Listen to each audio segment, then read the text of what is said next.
Good morning and welcome to the David and David on Real Estate podcast number 164. How are you this morning, David Korman? Doing good, doing good. How are you, David? Always nice to be with you. Always great to be with you as well.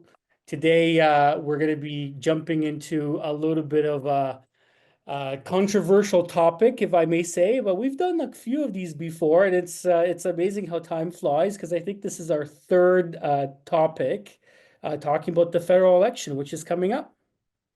Yeah, and we've I think made some political commentary from time to time, especially as new legislation comes into to affect us and affect the real estate market in particular. And sometimes it's on a municipal level, sometimes a provincial level, sometimes a federal level. So it's hard to keep politics completely out of it. Um, do we need to say our usual things like that our views are our own and don't express the views of our respective firms or things like that? I don't know if we need any disclaimers, but we can't help ourselves from making some personal commentary when we do these things.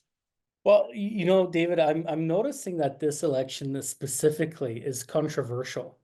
We have a WhatsApp chat group in my community. I live in South Mississauga, and there's about 550 people in WhatsApp chat, and it's meant for community safety. It was started about 3 months ago when we saw, a record number of break-ins and car thefts, and finally the community came together and said, you know what, enough. We got to support each other through this. We got to share information, and we got to stay vigilant. And it's been a great forum and by a large degree really helped with some of those community initiatives. But the topic of politics keeps coming up, and I can't help but notice that people are extremely divided, and they're divided on the political party. And I keep pushing some of this conversation because I truly believe that if we're going to change, then we have to address some of the core issues that we're seeing at the fundamental level. And quite frankly, to be honest with you, David, like I don't consider myself a conservative or a liberal. I'm voting for the platform. And that's what I'm trying to advocate to the group. But every single time I bring up my point of views, I'm shut down by, a lot of the liberals, I'm going to say, in the group. And it's just it's very polarizing, the different views out there. And I'm having a really hard time wrapping my head around it and really understanding, why are people so torn and why do these political parties matter so much? Why don't people rise above some of these views and really talk about the platform and what people want to do and what change is needed to really move our agenda forward? Yeah, no, it's interesting. So I got a couple of comments I got to make on that. First of all, I got to say I'm really glad that we're having an election. Okay. And when we look at things from a business point of view, and you and I always want to get our podcast talking about our respective businesses and things like that. And the country needed an election, and we needed it soon. Um, it became evident that there was no confidence in Trudeau leading the country by his own party, let alone the constituents across Canada. So he became a lame duck prime minister, even amongst his own party. And then we were facing what was going on in the US. And we needed somebody to be able to negotiate Canada's position and stand up for Canada.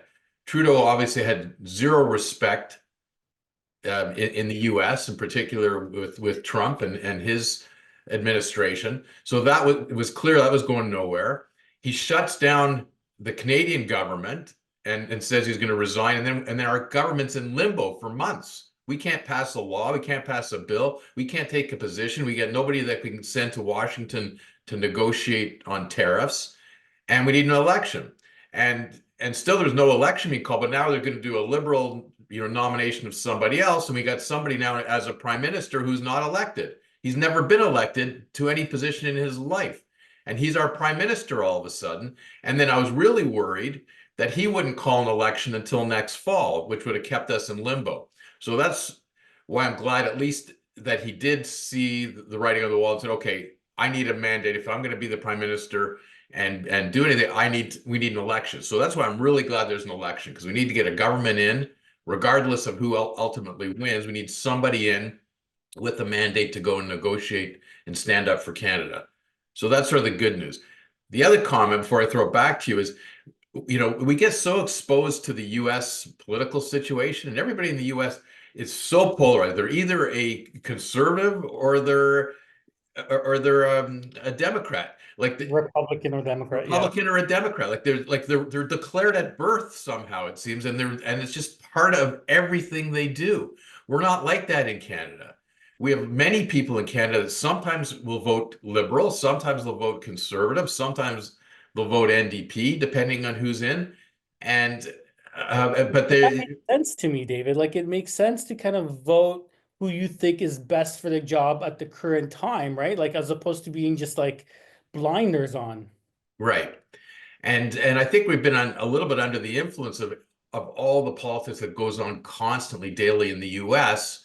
So people are trying to figure out, hey, am I really more a liberal at heart? Am I really more a conservative at heart? When they're talking about Canadian voters. But the reality is that most Canadian voters, whether it's municipal elections, provincial elections, federal elections, vote based on what's going on at that time. And sometimes it's simply, well, this party's been in power for 2 terms, or it's time for a change. Sometimes it's people vote here strictly, okay, it's just time for a change, and they don't really look at what the actual policy differences are, and don't spend the time and effort that our friends to the south do, are really looking at the issues, and sometimes blindly looking at the issues because they want to ignore them because it doesn't fit their narrative. But here we've got two choices. I don't even consider the NDP a real strong choice right now. And I think it's important that everybody takes some time to try and figure out, like, what are our options? We do another term of Liberal government, just to have a new guy running it, but it's more of the same, or is it more of the same? Or is it time for a change because the change could be better and the policies are different and we need those differences? So let's give the Conservatives a chance. So, I don't know where you fall into that discussion.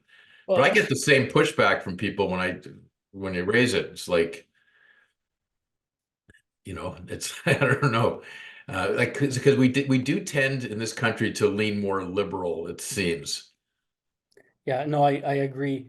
And you know, David, it's a really tough choice because there's different considerations to make in making this decision. And I'll give you my take on it. So I do think it's time for a change, but at the same time, I worry about Pierre's immigration policy. The fact that he wants to peg it to housing starts. I think that's a really difficult conversation to have. I think it's the right move to do, but I think the consequences of it are going to be really drastic because I think our real estate industry really leads our economy and really fuels our economy. And I think if you peg immigration to housing starts, you create a really big problem in the fact that you really limit immigration. Because it's been proven time and time again that building houses is really difficult. We have labor unions, we have cost of materials, we have a limited amount of land that's not protected, right? That's actually ripe for development in Canada, even though we have so much land. A lot of it is protected. A lot of it is environmentally protected and and can't be developed, right? So you have a situation where, if you limit the amount of people coming in, all of a sudden you limit the tax base. Now to build infrastructure, now to fund communities, now to pay people more money is costing the average person in Canada a lot more because you have a smaller tax base to tax the population. So, even though I think we do need a change, I think that with change will come a lot of hard times in the future. And with a lot of hard times, I think, if the Conservatives do manage to win, I think there's going to be a situation where, Canadians say after 4 years, say, you know what, it's been too tough. Even though we need the change, even though we need all these policies to change, it's been tough and we want another change. So the road ahead is tough for us and a lot of this is as a result of the tough times that the current government has put us in. Yeah, and we got to remember, like right now, we're listening to campaign rhetoric and campaign promises, and no matter who gets into power, no matter which party it is or which leader it is, they always, first thing they discover day one is even they got elected on certain issues or they think they did, they can't do everything that they promised to do or that they wanted to do because you just can't. And no different in Canada than it is in the US 100%. or in any country. Once you're in power and you see what's there and what, and what you have to go through to try and implement some of these policy changes, you realize you can't quite get there most of the time. So yeah, I always look at all these promises with a bit of a grain of salt because I know they're probably not going to not if something seems harsh, it's not going to end up being as harsh. If it seems too light, it's not going to be as light because they end up getting pushed to the middle a little bit, by the existing bureaucracy, by the pressures that be. So like I understand the conservative policy where they say, in theory, how can we let more people in? Like like yes, immigration's always good. Our country's built on immigration. We want immigration, but they're saying, but we want the right immigration. We want to have the right people in here. We want to do a better job vetting than the liberals were doing. We don't want people that have past histories of terrorism to be coming through, and that's what the liberals allowed for 10 years because their policy wasn't tight enough. Yes, we want people, we want immigrants, but we want the right immigrants. We want safe immigration and the right 100%. immigration. So let's tighten that up. Like that's good for everybody, but we still need some immigration. On the other hand, the question is how much immigration? Because we have a housing shortage. So if we let too many people in too fast and we have no place for them to live, and they're taking away lodging from people that are already here and driving prices up, we got to be mindful of that too. So you got to strike the right balance. Yes, you want immigration, but you want the right immigration, and you got to figure out the numbers as you build more housing. And housing doesn't get done overnight. I don't care who wins and says, "Oh, we're going to build more housing." It just doesn't. You're not going to feel an effect of that in year one or year two or year three. It's just not going to happen. We'll be at the next election before you can really feel it. Yeah, unless something drastic happens, but I think there's so much we can do with our current housing, to encourage accessory apartments, to encourage suites, to encourage infill development. You have the older generation living in these 3,000 square foot houses that are, you have two people living in this huge house. Like, that's not efficient, right? Like, there's so much more we can do. Maybe, build two suites in the basement. And all of a sudden, you have an immigration family migrating to Canada. Now they have a roof over their head that's affordable, right? And it's a great stepping stone. Plus, it alleviates a lot of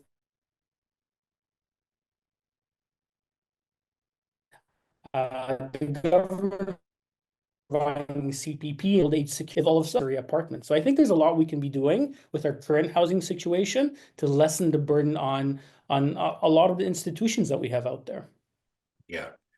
No, like there is more that can be done. There's no question. The question is who's going to do it and are they going to get it done? Okay. Because if you go back to the last election we had and the election before that, both of which were won by Trudeau as liberals, housing was a big issue at the time.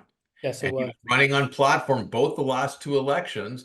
I'm going to improve the housing situation. I'm going to, get rid of some of the red tape. I'm going to increase the housing. We're putting in this new housing plan. Carney is campaigning on the exact same promises that his party, with him in the back room as a supporter and advisor to Trudeau, that he made, the last election and the election before that, and they didn't come through, which is enough for some people to say, okay, you had your chance.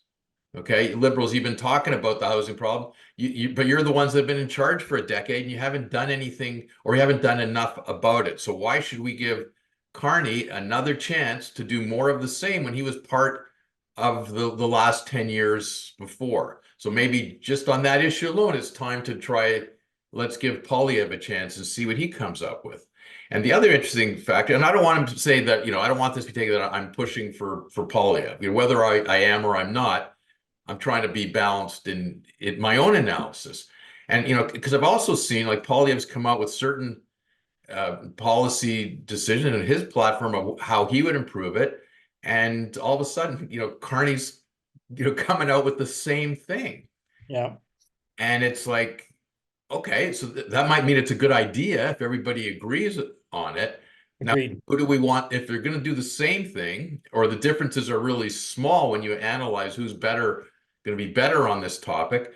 Then it comes down to, okay, you want to let the party that's been in power for 10 years that didn't do it before do it, or do you want to give the new guy a chance to do it because maybe we need some fresh eyes looking at it. But the policy differences aren't that significant. I don't know what your research has shown, David. No, I agree. And I think you're spot on that, if one candidate is adopting the policies of another candidate, that means they must be pretty good policies, right? But housing has been one of those hot button issues for a really long time, and I think we need to do more. It's still unaffordable. Like, I look at some of the young generation and I worry about how are they going to get into the market. And I'm involved with the Real Estate Investment Institute, where we teach and advocate the building of wealth through owning real estate. And a big push has been to really help the first-time home buyers, buy investment property first. Do I joint venture with somebody? Pull your resources. Invest first, and then use that as a stepping stone to home ownership. But it's sad that it's coming to that for the younger generation to be able to afford home ownership. And Canada, like you said, was built on immigrants coming to Canada with the promise of a better life, and home ownership was at a root of that promise. And I just feel like we've gone so far from that. Yeah, and look, we do have some incentive programs now in place that help first-time home buyers, break on land transfer tax and Yeah, but David, what RSP what break. house costs 400,000? Like, Well, the numbers are off. Like they established a policy so long ago and certain thresholds, and they got to just review the numbers and adjust that. But one difference I have seen, between the two platforms right now is like both sides have been talking about getting rid of some of the GST or HST, especially in new construction, to encourage more construction. So we won't have the federal portion of the GST applicable on that. So we'll give that a break. But a big difference though is Carney's Liberals have said we're going to just do that for first-time home buyers only. So first-time home buyers buying new construction are going to get a break on the GST. But the Conservatives have said, no, we're going to do it for everybody that's buying new construction, because we think that'll encourage more development. Because new construction isn't just the smaller first-time home buyer homes. There's bigger homes that second or third-time buyers might want, or different types of homes, that you're suggesting, Dave, that we might need. Because where's that? What's the option for someone leaving that 3,000 square foot empty nest home to go live in something? They want to have something smaller, more affordable, but where is it and what is it? So maybe that still has to be built. And there should be an incentive for building that type of housing too, and recognize that market. Let's get them out of those houses and into something else, whether it's a condo or a semi or or something like that, where they be comfortable, but they're downsizing into something good. So, we got to look at all those things too. And another thing is, where are these things going to be built? Because Carney's part of his platform, let's build these modular homes and things. Okay, and that might be great, but you can go build all the modular homes you want in Regina, Saskatchewan, and nobody from Ontario that is struggling, that wants to live in Ontario, that's struggling to find an affordable home here, say, okay, let's go live in Regina in a modular home. It doesn't quite work that way, right? People want to live where they want to live. So, what can you do in Ontario or in BC to make more affordable homes?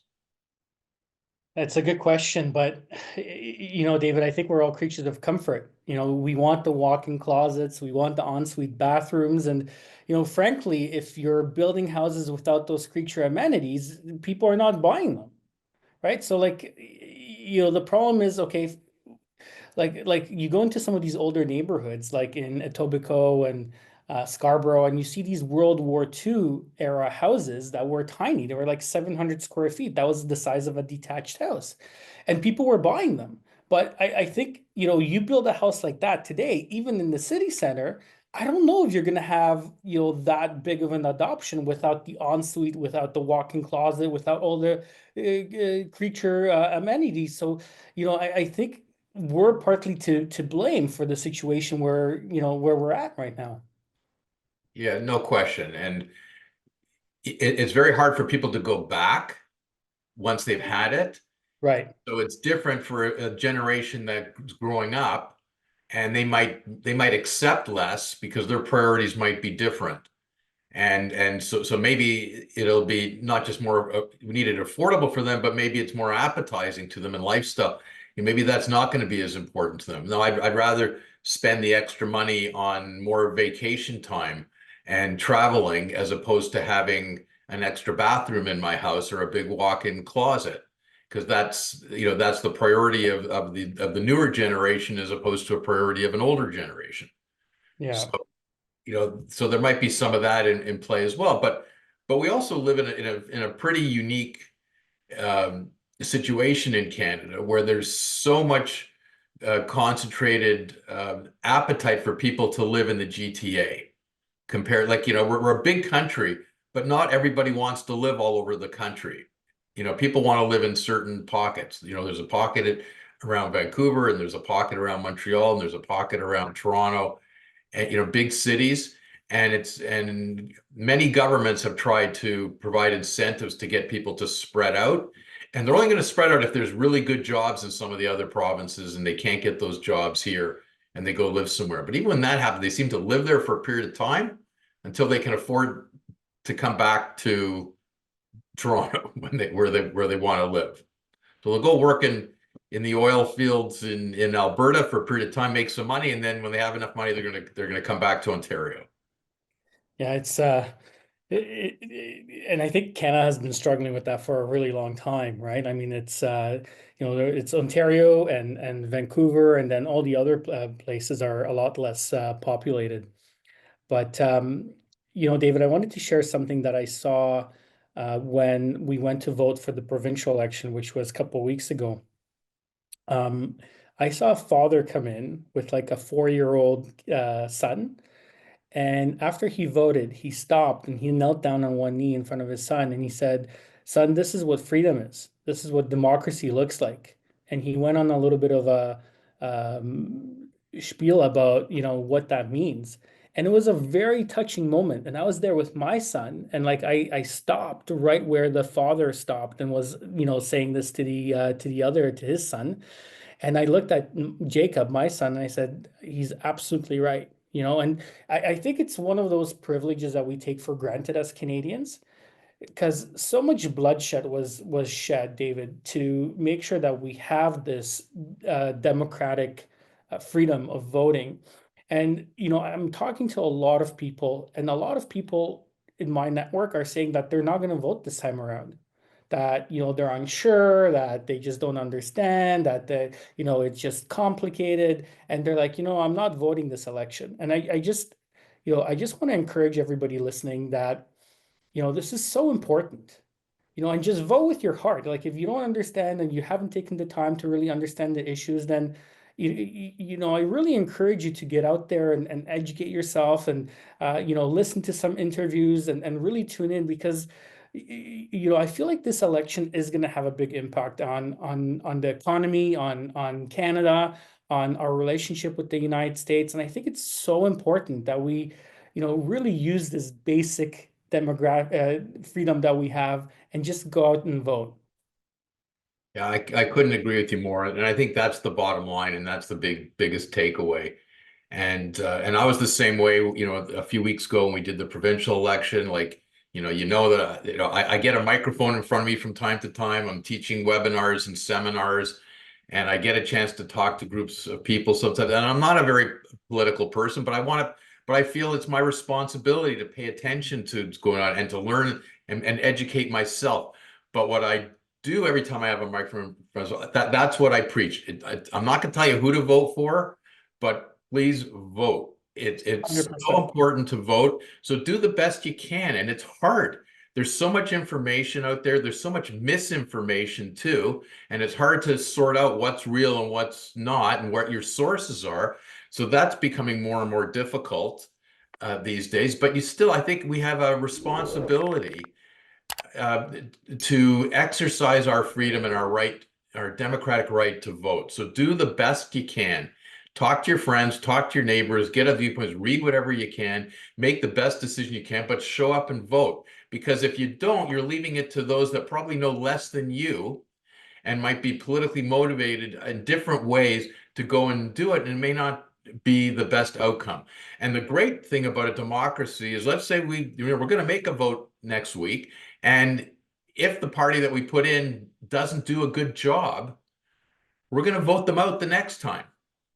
Okay, we're going to get another opportunity. So there are checks and balances. And yes, we have to live with our decisions. We want to exercise the right, so we hopefully put the best guy in, the best party in for now, and we hope that they'll do a job. And once they get elected, I'm supporting whoever gets elected.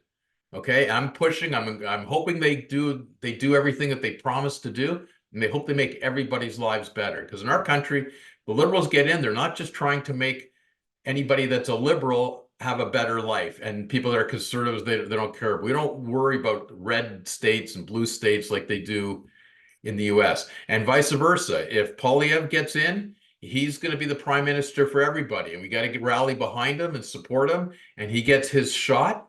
And if he does a good job, 4 to 5 years later, he'll get reelected. If he doesn't, we're going to get rid of him. But let's exercise our democratic rights and pay attention as much as you can, make the best decision you can, but vote.